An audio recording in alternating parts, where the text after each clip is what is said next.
Oh.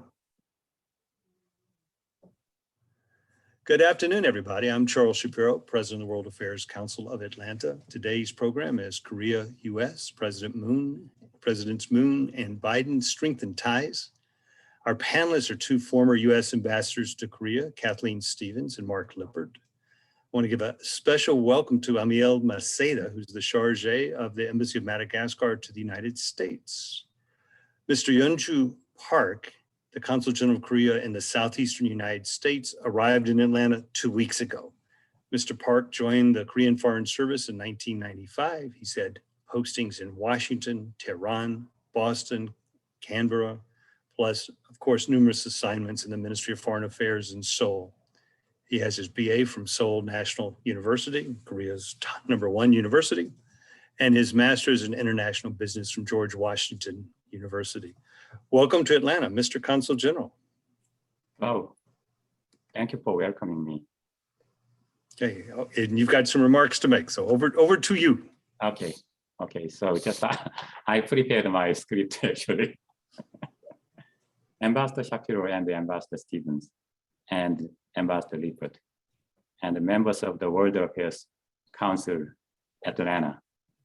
Dear Korean community members, ladies and gentlemen, good afternoon. I'd like to welcome and thank you all participants who are with us virtually today.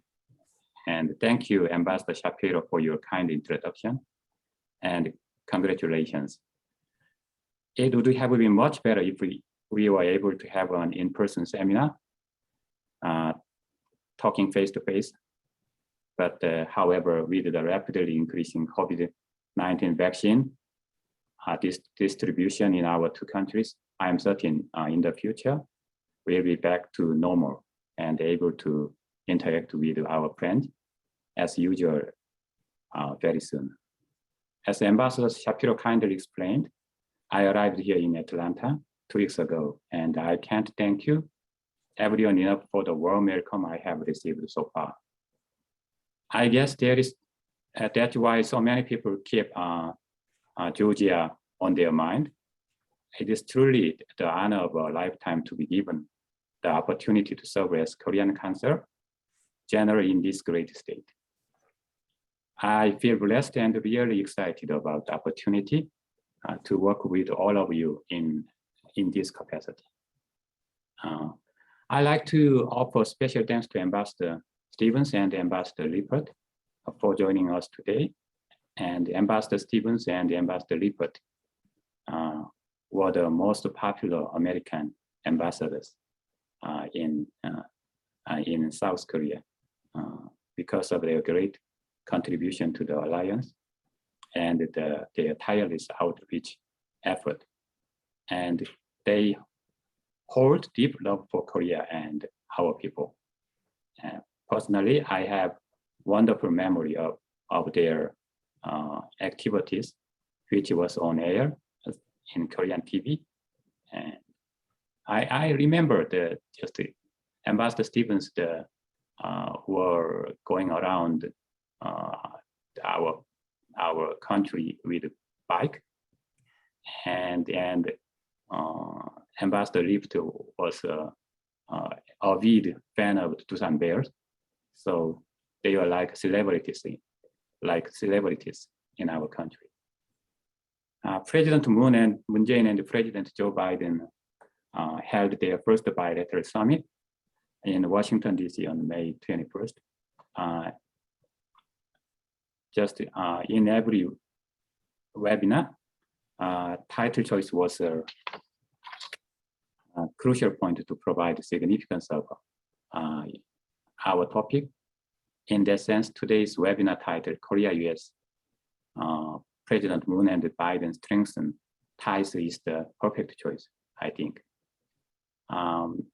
In their first meeting, the two leaders agreed on the expanding cooperation beyond the security issues on the Korean Peninsula and partnership on the vaccine and supply chains and response to global challenges such as climate change and COVID-19, which I believe reinforced our alliance in the comprehensive and more mutually beneficial manner.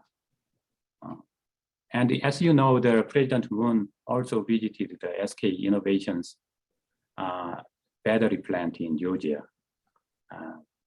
on May 22nd. He was the first Korean president to ever visit Georgia. And just like he said, his visit highlighted our bilateral friendship and cooperation on cutting-edge technology. My consulate covers 6 Southeast states, and there are more than 200 Korean companies making contributions to mutually beneficial economic development. As the new Consul General, I will do my part to support our 2 countries and continuing cooperations and advancement in many more cutting-edge fields. For that region, I believe today's webinar will provide a valuable opportunity for the audience to reflect on the importance of our alliance and facilitate ideas of how to make it stronger. Thank you. Oops, and I need to unmute myself. Thank you very much. That was great. And welcome to Atlanta, Mr. Consul General. I'm going to introduce our panelists now. Although they got a great introduction from the Consul General. Kathleen Stephens was a career foreign service officer. She was the U.S. ambassador to the Republic of Korea 2008 to 2011. She was the first woman and the first Korean speaker to serve in that position. Her other overseas assignments include China, the former Yugoslavia, Portugal, Northern Ireland, and India, where she was chargé. I first met Kathy when she was the Principal Deputy Assistant Secretary of State for East Asian and Pacific Affairs. And she was a Peace Corps volunteer in Korea, 1975 to 1977. She's been the president and CEO of the Korean Economic Institute since September of 2018. And many of you will remember Kathy Stephens when she moderated one of our programs here in Atlanta in March 2019 with the U.S. Ambassador to Korea and the Korean Ambassador to the U.S. Mark Lippert was U.S. Ambassador to Korea 2014 to 2017. Previously held positions in the Department of Defense, including as Chief of Staff to the Secretary of Defense and as Assistant Secretary of Defense for Asian and Pacific Security Affairs. His awards and decorations include the Bronze Star for his service in Iraq, Defense Meritorious Service Medal, and the Basic Parachutist Badge. Ambassador Lippert spoke to the Council just this past November, and I rewatched it this morning. I got to tell you, it was a great program. So let me start off. As the Consul General said, President Moon Jae-in visited President Biden in Washington on May 21st. It was the second foreign leader to meet with President Biden. What's the long-term impact of visits like that? Do they really change things? Or are they? What's the impact? Let me start with you, Ambassador Stephens. Well, first of all, Charles, Ambassador Shapiro, thank you very much. Please, and for Charles, Kathy, and Mark, it would be a lot easier. And I have to say, and Mark, and it really is a pleasure and a privilege to join you. I wish I was in Atlanta and with you to really see all that's going on there. I want to also thank Consul General Park for his kind words. The Atlanta and the whole Southeast is such an area of burgeoning cooperation between, I don't need to tell people from Atlanta, that's between Korea and the United States. The Korean American community there is so vibrant, so growing, facing many challenges and tragedy in recent days as well. So I've been thinking a lot about the region, thinking about my several visits there, including a couple of years ago with the sitting ambassadors then, when we went fishing and we put the bass back in ambassador. But today, that's my only attempt at a pun today. But with respect to visits, summits, I'm a former, as you say, career diplomat, as you are. I mean, summits, meetings between leaders are always important. I mean, when it comes to South Korea and the United States, if you just look at the history of the relationship, they've all been significant. This one, I do think, carries a certain import for a couple of reasons. One, you already mentioned, we're just coming out of this time when we've been diplomacy and has been virtual as well.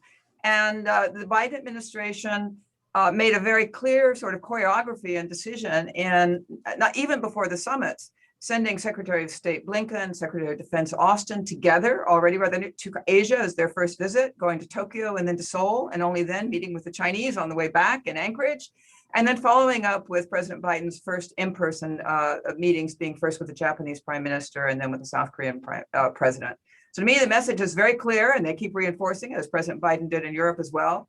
Democracies matter, alliances matter, and American foreign policy is going to be based on working with our allies. And with respect to our allies, South Korea looms larger than ever. So this summit was very interesting. Well, I know we'll get into some details about it. Consul General Park gave us a good overview, but there are a couple of things that were a little unusual about it. I mean, one, both sides thought it was a great success, and that's not already a given. I can think of some summits, including South Korea and U.S. summits, that have not gone so well.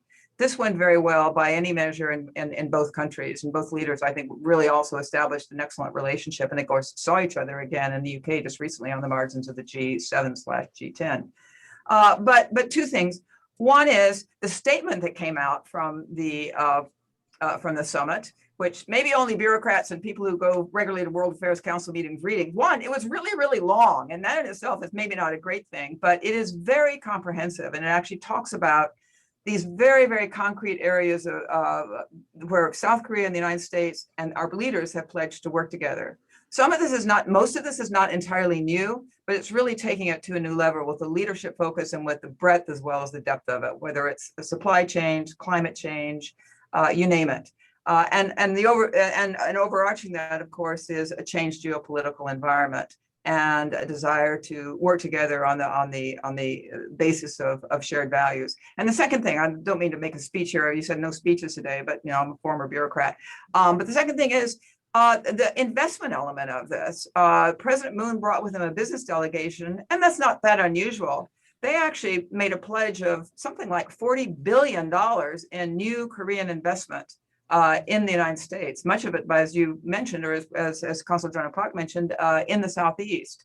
I think this is only a precursor of things to come, of a very deepened and rather different economic relationship, including very, very deep partnerships between American and Korean business firms and greater investment in the United States by Korean firms. That's great. Mark, when we spoke in November, you talked about the importance of alliance management, and what George Shultz used to call tending the garden. How is the Biden administration doing in managing the alliance with the Republic of Korea, with South Korea? Well, Charles, first, thanks to you and the council, and really great to be back. In terms of Georgia, my memories are great, but maybe a little less fond. That airborne parachutist badge was hard-earned at Fort Benning in one of the coldest winters in Georgia history. I froze over that 3 weeks, but anyway, made it through 5 jumps, got the wings, all that good stuff, as one of 7 Navy guys in a class full of Army and Air Force folks. Anyway, we made it. All right, so yeah, look, I think very well is the long and the short of it. And I would agree with much of what Kathy said in terms of the overall performance of the summit and underscoring the fact that alliances are back. I think what they did, both Biden and Moon administrations, is essentially right size or flip an upside down pyramid. And by that, what I mean is under President Trump, the alliance became really focused on 3 things: North Korea, really thorny trade issues that we talk about in Washington, 301, 232 actions, wonk speak, but thorny trade issues, and military burden sharing, how much the 2 militaries will pay to host US troops, and all of that. This summit basically flipped that pyramid, took the issues, made them much broader, as Kathy alluded to, everything from the environment to investment to global health, got back to where we were in a way 5-10 years ago in terms of a more global alliance focused on a range of issues. I think that's the big takeaway. Second point, I would say, in terms of Moon himself, I think he clearly demonstrated he can now handle President Trump and President Biden. And that was a bit of skillful leader level diplomacy that I think went largely unnoticed. I think Kathy's point about President Biden's clear signal of alliances, democracy, I would add multilateralism to that as well, that were important in that summit at the leader level. So I think that was all good. final point I would just say comes to the durability question you asked about, Kathy. I think the next steps are critical in that there was a lot of compromise around North Korea. There was compromise around what we'll get into it on the free and open Pacific and Southern strategy. Those are two concepts. One is the Americans' approach to the Pacific. The other is the Koreans' approach to Southeast Asia. There's language in the document about how those two will be reconciled. There's issues around, will South Korea join the Quad? There was kind of compromise language around that. We've got issues around defense exercises that will come up soon. And then there wasn't a whole lot on the trade architecture. There are serious questions around what the US and Korea will do bilaterally on trade, but also how we are going to treat the trade architecture in Asia and around the world, especially in terms of non-market economies. I think that will be critical. So in short, great summit, very comprehensive, a lot of wins on both sides. Next steps are really critical in terms of the durability and viability of a lot of these initiatives going forward. Mark, when will President Biden reciprocate and go to Korea? Is there any talk of that? Well, I haven't been able to get my hands on the White House scheduler's phone number yet. So I've been trying, but no, I think a trip is in order. Generally speaking, I'll just speak in broad terms.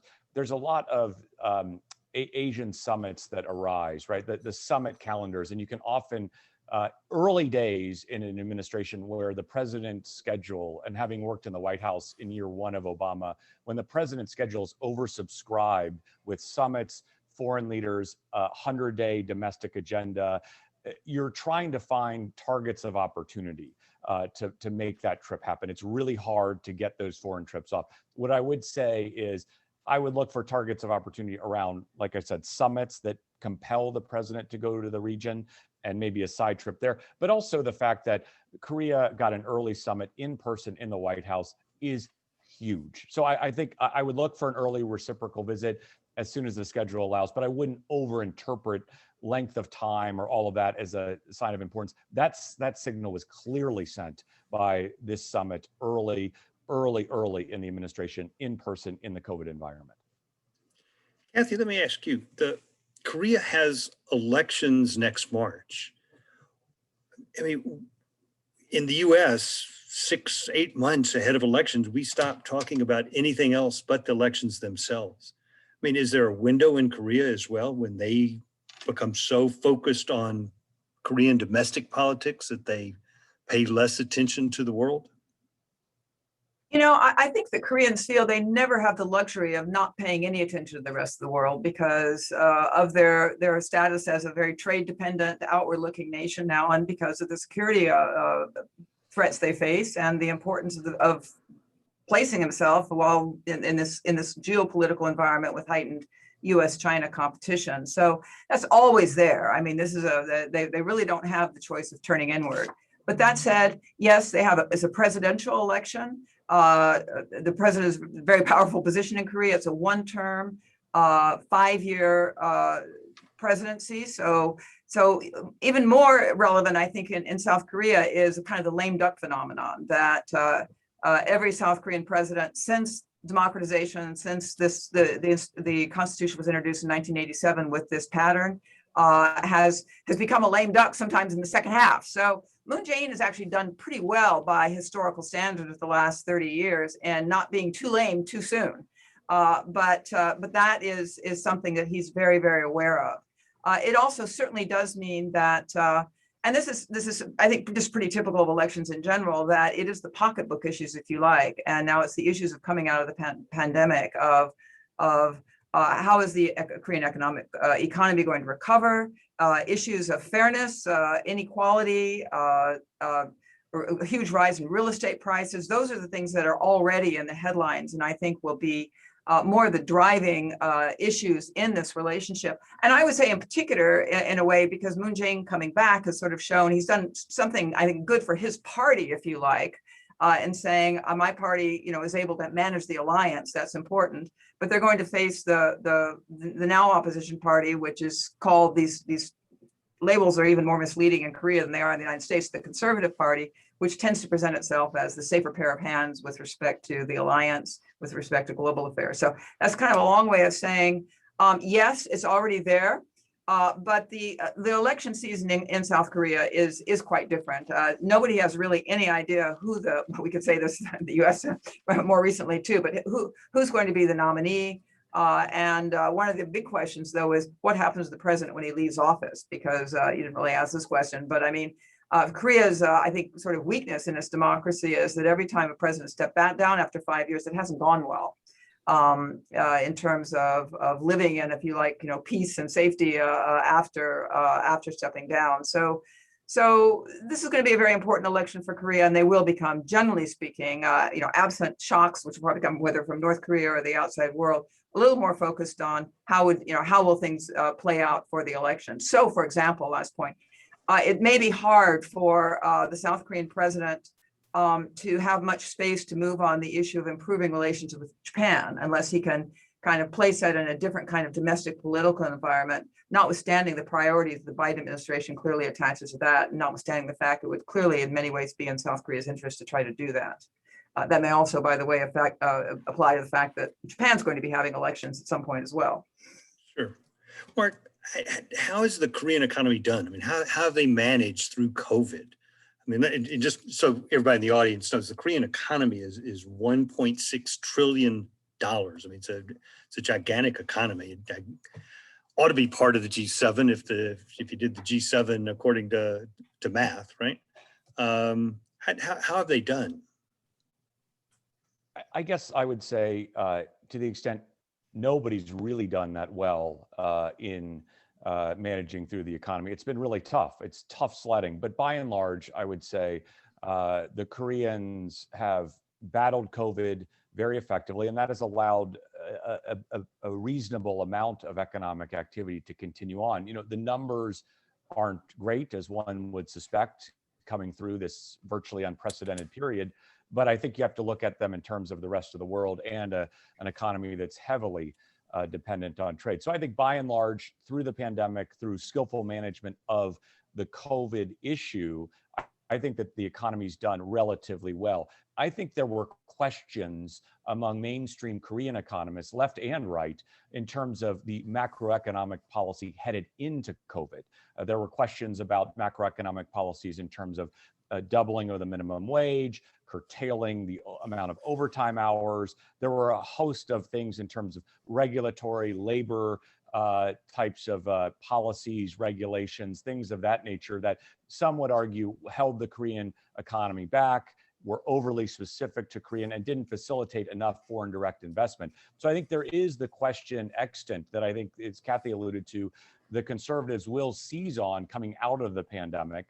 2 points on that. One, I think there is, for the first time, Moon Jae-in's popularity, or at least approval, in terms of handling the pandemic has dipped below 50%. That stems largely from vaccines or lack thereof in Korea. I think that will tend to work itself out because vaccines are now coming and you'll start to see that pick up. So feels like a temporary issue. But then once you get out of that, you're back into these macroeconomic questions and impact on small business, so on and so forth. I think that those are going to be live issues in the campaign between the conservatives, that have real impacts in Korea in terms of rents, property, escalating property prices in and around Seoul, so on and so forth. So a whole host of domestic economic issues will be on the table in the run-up to the election early next year. Kathy, North Korea has really been out of the U.S. media by and large for months now. Is that because we're not paying attention and nothing's happening? Is that because the North Koreans are laying low? I mean, what's going on with North Korea? Well, I mean, the North Koreans certainly did self-isolate in a very dramatic way with the onset of the COVID-19 pandemic, and really self-sanctioned themselves more effectively, I guess, than all the sanctions that were already imposed on them by the international community. They've just really closed themselves off and have continued to claim that they have not had COVID-19 cases. it's actually just in recent days, and some of our listeners may have seen in the press. Now we've seen Kim Jong-un has reappeared. He's made some comments. We have on the U.S. side, of course, again, coming out of the summit, we only touched briefly on North Korea with respect to the summit, but President Biden did name a well-known, again, another former U.S. ambassador to Korea, Sung Kim, who is now U.S. ambassador to Indonesia, but now the special envoy for North Korea. And he's, I believe, still now in Seoul meeting with Korean and Japanese counterparts. So there's, you'll see, and I don't know much more than's in the press, a little bit of back and forth about certainly in Seoul, Ambassador Kim and the South Koreans trying to put out the message yet again that we are ready for a dialogue. We're ready to move forward with a process that will probably take some time, but is really aimed at better relations and denuclearization. But the response so far from North Korea, on the one hand, has not been to test a missile or have a nuclear test, which is good, that they have refrained from that. But it has, to date, been rather cold to the idea of talks. And I think we had the North Korean foreign minister saying just today or yesterday in our time, they were not ready for talks. Again, I wouldn't, I think we have to kind of wait and see. I think both sides are kind of feeling themselves out now. But yeah, it has been a little bit quiet. It's always hard to know what's going on in North Korea, but by Kim Jong-un's own statements and other information that comes out, the situation in terms of food insecurity, in terms of the economy is not good. It could be actually quite bad, but of the very few foreigners, diplomats and humanitarian, other international workers there, most of them have left. So we are in that situation of even less information than usual. And of course, the border with China, which has been such an important lifeline for North Korea, has been mostly closed again by the North Koreans themselves because of their worries about COVID. Well, Mark, on the security side, you mentioned Korea and the Quad. I'm going to back up a little bit. The Quad is U.S., India, Japan, and Australia cooperating on defense issues.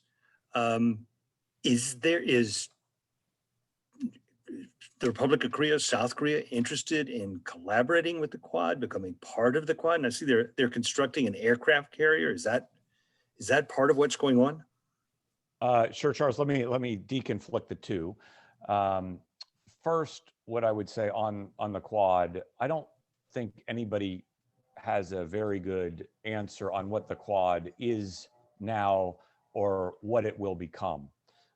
There's different schools of thought. Is this going to be a loose organization that deals with values and softer issues, so to speak, or is it going to form itself into a more structured organization that takes on a more of an international organization type feel to it? I think the jury is very much still out, and there are real pros and cons with both approaches. I think that's point one. Second, I think the Koreans in the joint statement that was released after the summit, the Koreans have language about the Quad in there, or the U.S. and Korea have language in there about the Quad, and it talks about kind of looking, cooperating with the Quad or recognizing its importance. It essentially is some good language that takes steps towards it, but largely defers the question for down the road. I think there are scholars and Korea analysts who argue this is exactly the type of organization the Koreans should be joining in terms of values, in terms of like-minded partners. And you look at some of the statements from the Quad, and many argue that these line up very much with Korean values. Having said that, it's a complicated issue for the Koreans in terms of their proximity to China. I also think China looms large in Korea policymaking psyche. I think that's important as well. So I think they're going to be very deliberate and careful on that. Final point, what I would say, Charles, on the Quad is that this is heating up as a domestic political issue. Not too long ago, the last conservative acting president, President Hwang, was in Washington, D.C. He gave a speech. He was very forceful on Korea rejoining the Quad. So you can see this heating up in terms of a potential issue as the presidential race goes forward. Over on the aircraft carrier quickly, I think to be seen what is going to come of this. I mean, the Korean Navy is quite capable in terms of its shipbuilding. It is quite capable in terms of its ability to project power as a surface Navy fleet. The question, largely is broader than Korea.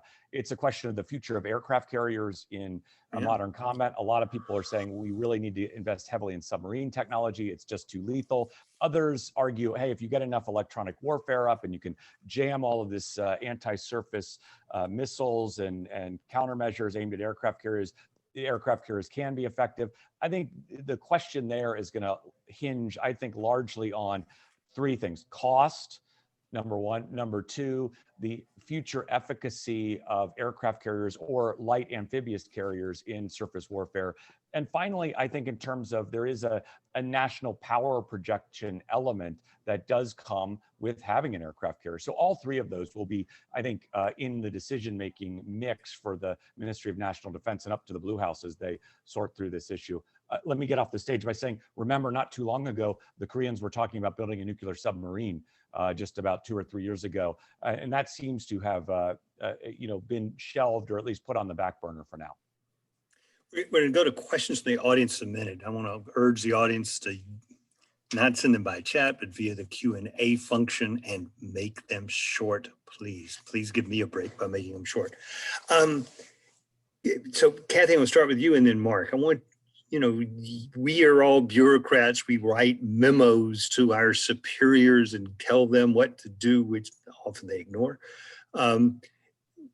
Give me one piece of advice for President Biden with regard to the relationship with the Republic of Korea. What if you were writing the memo to him, what would be one of your pieces of advice to President Biden? And then I'm going to ask you this, Mark. Right.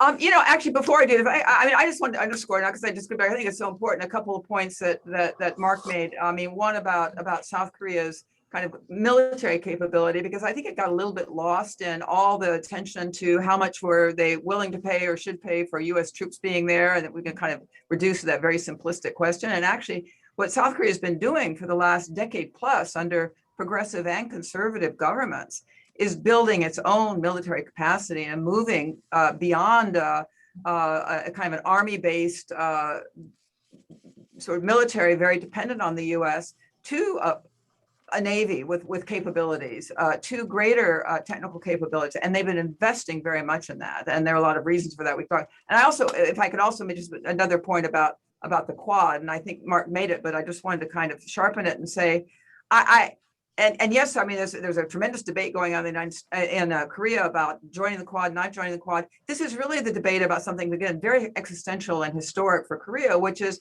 what is its place as it feels it's, caught in this great power dynamic between China and the United States, So, and in that historic and over decades and over centuries sort of position that Korea has been in recent times, Korea's democracy has wanted multilateralism. They've wanted some kind of regional architecture. But how do they do that? So I think it's not so much about the Quad itself, but how do they play that role and how do they fit into that? With respect to, advice for President Biden, again, first of all, I think he hit the right notes with the South Koreans. You said this is advice for President Biden. You said not President Moon. Yes. I guess you'll get to that. Okay. That's I'm coming. going to stay on my theme and say and maybe it's not for President Biden himself, but his advisors. I always think it's good to recommend a book. And there's a short book under 200 pages long that came out this year by a Yale historian named Odd Arne Wested, and it's called "Empire and Righteous Nation: 600 Years of China-Korea Relations." And I do think that our policy making does have to be informed by more than the memos they get from people like me. And I found reading that book was a great historical context, not because that predicts the future, but I think we just need to understand more. And I would recommend that book to do it. But otherwise, my second would be, I think that President Biden's clearly deeply felt sense of, the United States and the world has to be about values. We convinced the South Koreans of that. I lived in Korea before they were entirely convinced of it, but that's really was one of the motivating things behind building this alliance and the Koreans are all in on democracy and a rules-based trading order and those things. And so they are natural partners in this. And we shouldn't underestimate that. So I would just, in that sense, say, keep remembering the values part of this equation. Okay, Mark, give me some advice for President Biden. One piece of advice. One piece of advice, I would say, well, let me give you two quickly. Sorry, Charles, I'm going to violate the rule, but I think there's a real opportunity on the trade and investment front. And the reason I say that is because you have this situation, as Kathy outlined, where the Korean companies have pledged a lot of investment in the United States. I think that's a very strong signal. I think largely it reflects what the Korean companies were going to do anyway, and they racked it up, and it's a big number, and that's impressive. I think the advice I would give to President Biden is let's figure out a way to get U.S. money flowing into Korea as well, in terms of FDI, in terms of more bilateral trade. And the reason I say that is because Korea has great advantages in terms of highly educated population, great infrastructure, great geographic location. The problem Korea has is a very difficult regulatory environment that keeps a lot of small and medium enterprises in the US out. And I think that revving up that piece, getting more US investment in Korea does a couple of things. We're already the #1 FDI partner, but it helps solve the and unemployment issues that are rampant in Korea right now, taking advantage of this highly skilled labor force. Two, generally American companies are very popular in Korea. People want to work for them. Three, it revs up this entrepreneurial class that is really important in the next generation in the Korean economy as the chaebols hire less and less percentage of the population. So I think there's an opportunity there. I would also go in, clean up the 301, 232 actions. These are unilateral trade actions that are extant under President Trump. You can basically try to resolve some of those as quickly as possible. You're not going to resolve all of them. And then in terms of working with the Koreans to come to an agreement on what non-market economy disposition is going to look like in terms of a lot of Chinese trade practices that have direct impact on Korean industries like steel, right? Like shipbuilding, things like that. So I think there's a real big bucket of issues that could be really beneficial in Korea for the Korean population. It's going to be politically sensitive and difficult, so it's going to take some skillful negotiation and some give and take. But there's enough gives and puts on both sides to, I think, wrap that up. Final thing, Charles, I'm going to spend 1 second on this. I'm just a big fan of the civilian space architecture. I know in previous conversations you've been interested in these revised missile guidelines. There's a whole non-proliferation side to that. But on the other side of the equation, there's opportunities to work more constructively and deeply on civilian space activities. And we do have the very first with an Asian country, civil space framework with the Republic of Korea that we're ready to use, that we, pun intended, could take off from and use as a launching pad. And I'll stop there. That's great. That's great. Okay, so Kathy, tell me, give me a shorter piece of advice for President Moon. Well, it's yeah, he's called you into the Blue House, and you're in with him. Right. Well, it's more of a wish than because I think I would love to see South Korea, under President Moon's leadership, be able to develop a greater consensus within South Korea, more of a bipartisan approach on North Korea. Sounds familiar. I know on North Korea policy. I do think, and this gets into kind of a more historical question, which I won't try to go into, but I do think that some of the kind of historical foundations for the kind of political divisions in Korea are shifting now, and to the extent that there can be a concerted kind of bipartisan, here's what we want to do on North Korea in South Korea, that makes it much easier and more understandable for the United States than to be able to work closely with South Korea on a policy that's going to, again, transcend and last through administrations in both countries, because of course we found we have shared failure on both sides from with respect to our previous efforts. The other thing, and I know I want to be sure. The second thing I would say is I would really, again, take seriously what President Biden says about, foreign policy for the middle class, and thinking about, in America's sort of foreign policy has to begin with our strengthening here at home, and think about what that means in terms of Korean diplomacy, in reaching out and understanding better what's going on in the United States and being involved. And again, Atlanta is a very good example of that. Again, it's not that they're not doing it, but I would just say do more, not with the investment, with getting out there. I think President Moon actually went to Atlanta, but, let's just remember, I'm sitting here in Washington, but I think a lot of what needs to happen is happening outside of Washington. Absolutely. Mark, so this is the final question from me. Then we're going to go questions from the audience. Give me a piece of advice for President Moon.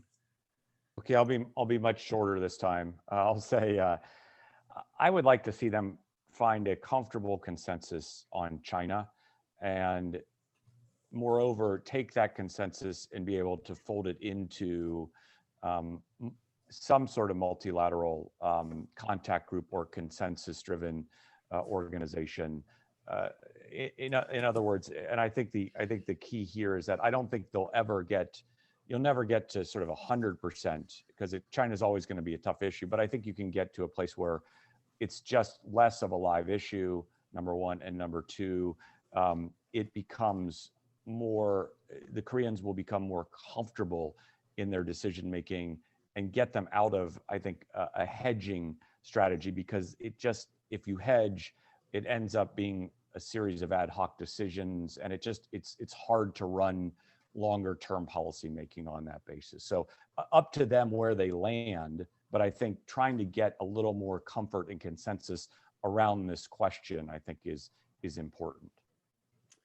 Great. Okay, so I'm going to go to the audience. Dr. Jagdish Sheth, who teaches at the Koizweta School of Business at Emory University and is on my board and is one of the smartest guys any of us will ever meet, asks the following. And I'm going to ask this to Kathy. How do you see the future relationship between South Korea and India? Oh. India is a huge market for Korean products, from cell phones to appliances to automobiles. As India's distances from China, does Korea have opportunities there? I think both sides, in both Seoul and Delhi, see it as a very, very important relationship with enormous potential. And I agree with that. I think that's right. I think it's never quite lived up to expectations for a whole variety of reasons, but I think that it has huge room to grow. And I certainly hear from my Indian friends as well. I mean, a real desire to build that bilateral relationship. And in fact, I've heard explicitly, so on several podcasts, on several webinars I've been on, Indian officials saying, yes, we're in the Quad, that's important, but we really, really are trying to strengthen our bilateral relationships, not just with Seoul, but with Tokyo, with other important East Asian countries. And I think Seoul's challenge is to, in a very difficult business environment sometimes and elsewhere, is to really make that commitment. But I've seen them do that. I saw that in my brief time in India, Korean companies who are there for the long haul. And I think there's enormous, still untapped potential. Mark, Stephen Shore asks, how essential to the U.S. are improved relations between South Korea and Japan? I think they're very important, and I think successive administrations in the U.S. have recognized that as such. I think a couple of things. First, I think when Seoul, Tokyo, and Washington are aligned, that does send us a clear signal to Pyongyang and Beijing in terms of how, I think, let's put it this way, there are real geopolitical implications of that tight alignment that you see in day-to-day diplomacy and behavior of those other two actors. So I think that's just a first principles point, that it does help, and it helps on two important foreign policy issues in Northeast Asia that are critical, not just to Asia, but around the world. I think that's first point. The second point is, I think there are so many things that Korea, Japan, and the US can do together, not just in Northeast Asia, but around the world, right? And so working together, you saw this when relations were really good at the end of Obama, in terms of, you had then Vice President Biden talking about cancer moonshot initiatives. There's just a whole host of things, from space to the environment to healthcare, that are unlocked, or at least get a lot easier to do. And I think that is, again, not just good for the three countries, but good for the world. And then finally, I would say, in terms of it then allows you to hang broader multilateral groupings off of that, or invite other countries in, or have this basic troika that works well with the Australians, works well in Southeast Asia. You are able to then just be more flexible in terms of your foreign policy making. So when they are not getting along, it's not overly catastrophic. It's not the end of the world. Though generally there's still communications back and forth, but it just makes everything harder. It makes everything more complicated, and it sends the wrong signals in the region and around the world that encourage behavior that maybe the United States and like-minded friends, allies don't necessarily welcome. Can the U.S. do anything to help facilitate Japan-Korea relations? I mean, they seem so built into the Korean-Japan relationship. I mean, historic and contemporary, and loads of issues. What could we do to help improve that relationship? It's interesting. I mean, I tend to think that the United States has a role to play, but the role is not to engage in shuttle diplomacy back and forth. It's not to sit on the sidelines either and say it's too hard. It's to be, I think, a quiet facilitator behind the scenes to help basically help steer communication, because surprisingly enough, there is a lot of mistrust, there is miscommunication that happens, and the U.S. can play an important role in that bucket day to day. I think also having the president of the United States say this is an important relationship for us, at least trilaterally, sends an important signal to the sides. And it's not in terms of that you get the two sides in the room and you force them together. I think that just completely misunderstands the power of these issues. They're really tough issues, number one. Also misunderstands the power of these two countries. These are big, important democracies. And the United States just can't come in and knock heads together and get a deal, and it won't be lasting. But what I would say is that when the American president and the United States really cares about it, when there are bad periods between Seoul and Japan, the backsliding is less. It gets less out of hand. You saw things, I would argue, get out of hand with whitelisting and things like that under the Trump administration because we weren't there, at least at the leader level. And when things are good and there are windows, progress is faster. You make more progress, you make it faster, and you get to outcomes that are durable and more lasting over time. And I'll stop there. That's great. We're going to go to the lightning rounds now. I've got a lot of questions, and so give me the headline answers, if you would.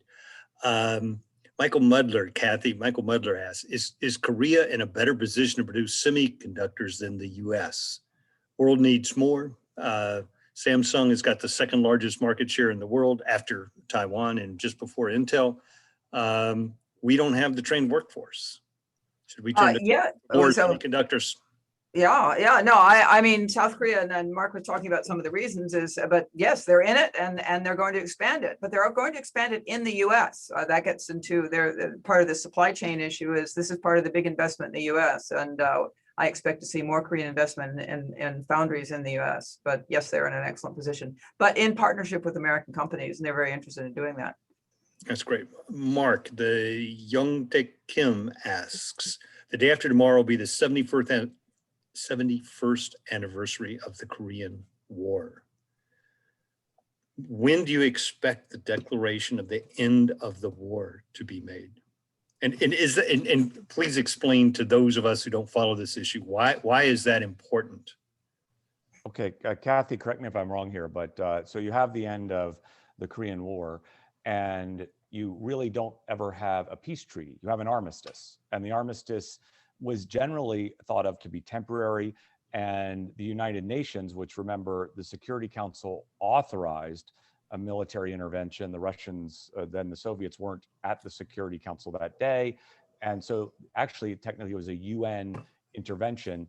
They set up a regime, which is now still extant, that basically governs the demilitarized zone between the North and the South, basically a buffer, and parts of the Han River estuary. It was always supposed to be a short-term, I think, temporary agreement. And here we are, as the questioner rightly notes, 70 plus years later, right? And still operating under a temporary agreement. So there's then a theory that you could have a peace treaty or end of war declaration that would help essentially accelerate talks with the North, create a more conducive security environment for the North to feel more comfortable, come to the table, and you would then be in a position to make more progress on things like nuclear nonproliferation, the weapons program, missiles, so on and so forth. That's the theory.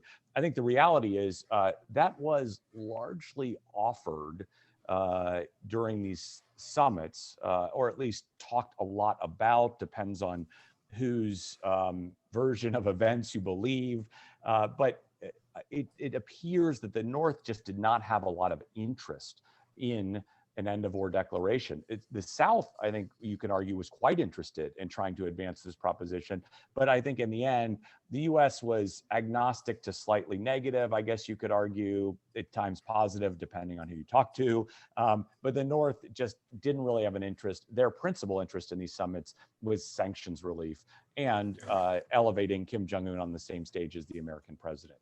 That's an oversimplification, but best I could do, Charles, on short notice. Okay, good.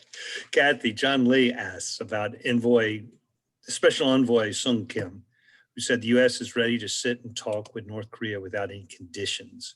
Does that make sense? I mean, we've always had, should we have conditions? No conditions? Can you just explain to us that's important?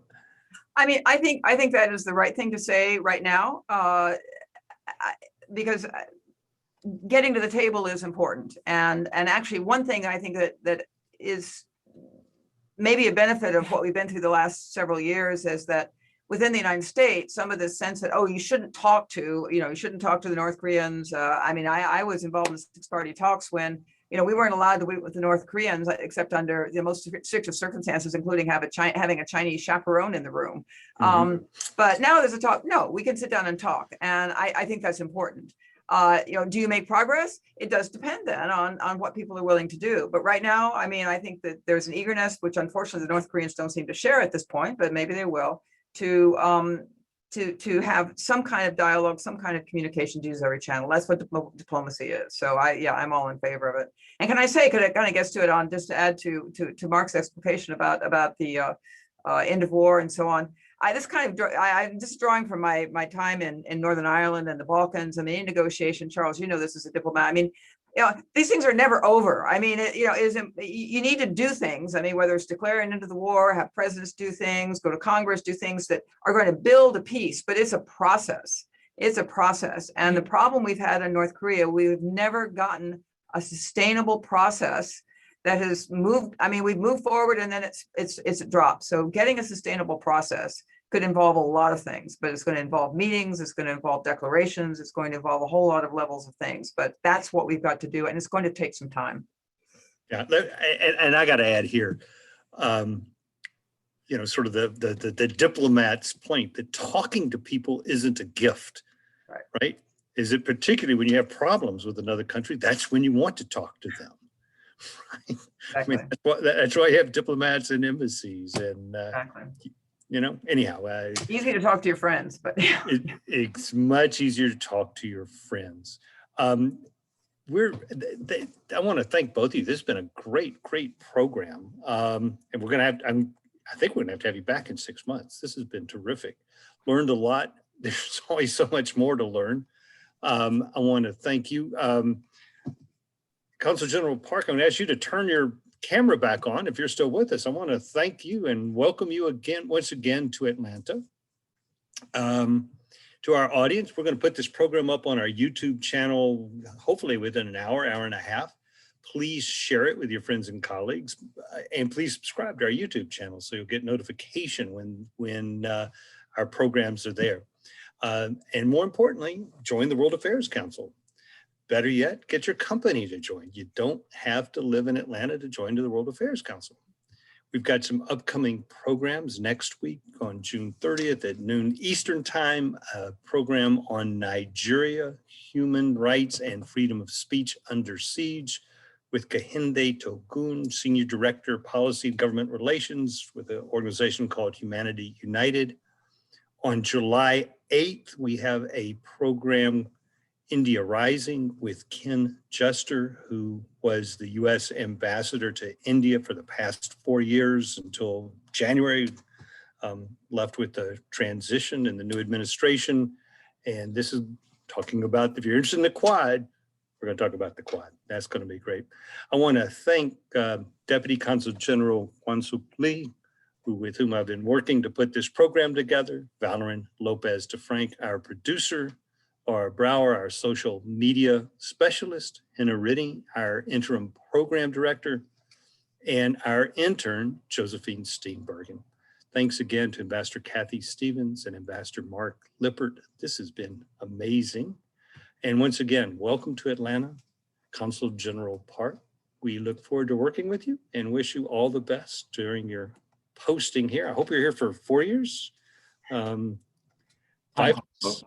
I hope so. Good, good. Welcome to Atlanta. Thank you all. This has been great. Have a great afternoon. Okay, Bye-bye.